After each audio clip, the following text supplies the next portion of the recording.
Last week we took a look at the best DC comics of the year, and today we're going to talk about the other guy.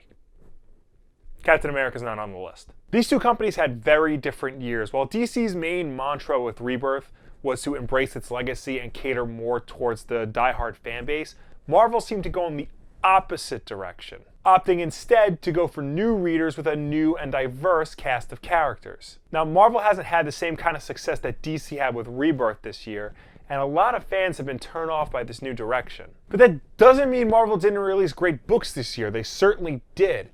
If you ask me, though, their best books didn't stray too far from their roots.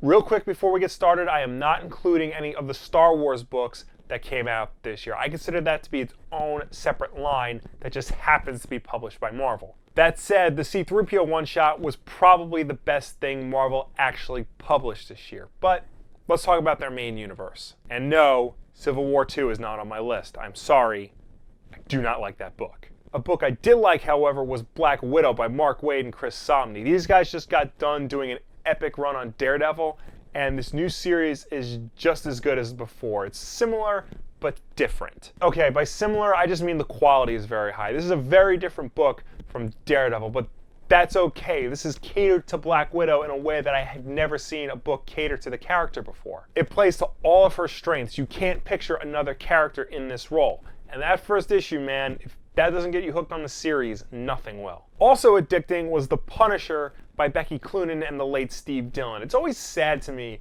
when Marvel puts out a Punisher series that doesn't get it right, but Cloonan does in every way. The style and the tone, it's all there. It's going to be very hard for the person who comes after her to follow in her footsteps. And of course, Dillon's artwork is just another reminder of why he was one of the best Punisher artists of all time.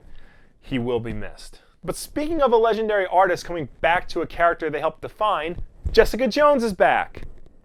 Thanks, Netflix! Michael Gaydos and Brian Michael Bendis return to tell stories about everyone's favorite surly private eye in a series that's actually called Jessica Jones and isn't named after some Jennifer Gardner TV show now. It may be a little less edgy because it's not part of the Max line anymore, but everything you love about the series is still there. It's like they never missed a beat. And speaking of Jessica Jones, her husband Luke Cage got a new series with buddy Danny Rand, Power Man and Iron Fist by David Walker and Sanford Green. Now here are two characters I never really got the chance to follow. I had studied their history, but never got to follow them in an ongoing book.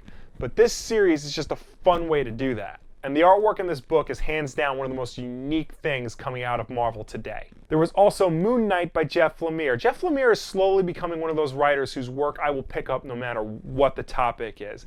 And Moon Knight, whenever Marvel puts out a new Moon Knight book, it's secretly one of their top books, and this series is no exception. I say secretly because everybody seems to forget about it and they cancel it before the 12th issue comes out.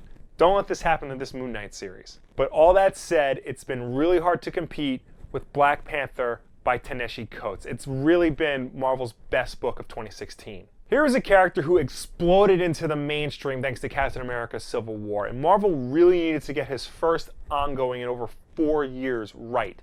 And luckily they did. T'Challa in this series is just as badass as he's ever been, maybe even more so. He's a ruler and a king, but still a hero, even if he doesn't want to be or see himself as a hero. And Wakanda is given such a new depth. More than ever, it feels like a real, living, breathing place. The art by Brian Starfleece and later Chris Sprouse really helped give the series a distinct feel and visual style that's really hard to compete with. Honestly, just talking about the series doesn't do it a whole lot of justice. It's definitely a series you need to read for yourself, and I highly recommend reading it collected. This way you get the feel of everything the creative team is trying to offer. But definitely don't let that deter you. Black Panther is hands down Marvel's best book of 2016.